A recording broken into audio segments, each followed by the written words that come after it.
In the early 70s, I was a student in London. At the end of each term, I would return home to Suffolk by train.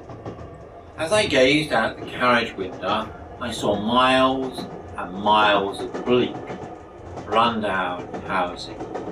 Yet somewhere in those dismal terraces, I saw something more. I got a glimpse of the glory of the presence of Christ in those run-down estates.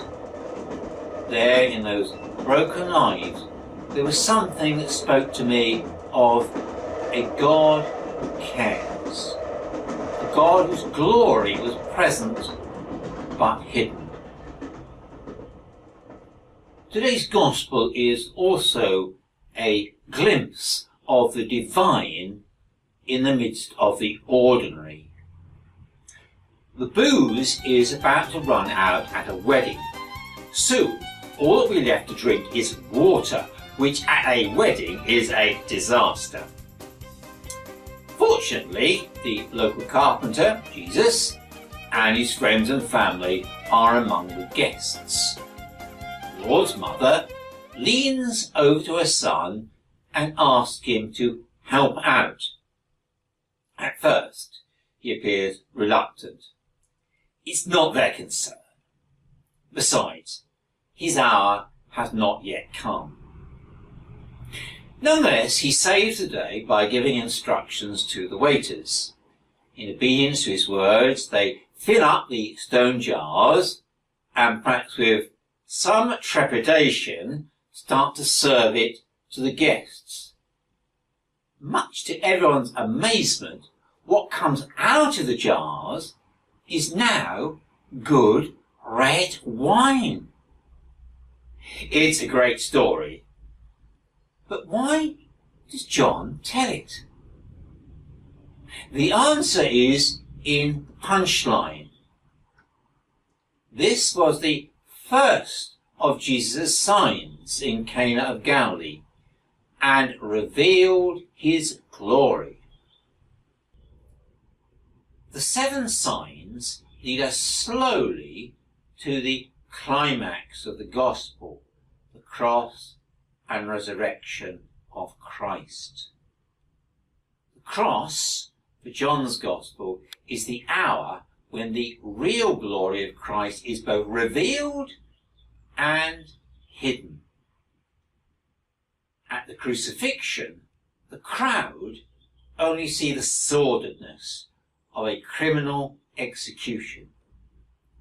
However, for those whose eyes are open, the lifting high on the cross shows the glory of the rich red wine of God's love. John's purpose in sharing these sign stories is to help us, the reader, to see the true glory of God made known in the ordinary and the mundane. So, in the ordinary bread and the commonplace wine of the Eucharist, we can see them imbued with the real presence of the glorious risen Christ. Today, when we look back on the early church, we can clearly see the wine of their glory, the amazing growth of Christianity across the Roman world, the Spirit inspiring and enlivening the church. But I wonder, if we'd actually lived then, would we have seen this glory? We might have seen not the wine, but only the water. Churches, like the Corinthian one, are a major headache for Paul. His Trinitarian emphasis in today's reading on one Spirit, one Lord, and one God is not some academic paper on church unity. It's a desperate attempt to heal a bitterly divided and quarrelsome congregation. Apollos' faction has fallen out with Peter's group, and neither of them can stand Paul's supporters, they're actually suing one another in the law courts. We'd have seen plenty of water, but very little glory. Yet, is all this reversed when we look at today's church? Do we see ourselves as living in a secular age when our beliefs are ignored or ridiculed? Do we see splits and divisions among Christians? If so, then the words the prophet wrote in today's first reading to encourage his contemporaries can also apply to us. They saw themselves as forsaken. God calls them my delight. They saw their land as desolate. God sees them as his bride. They are married. When they are weary, disillusioned, and despairing, the prophet calls them a crown of beauty in the hand of the Lord. So today, God sees faithful souls coming to church despite all the pressures not to.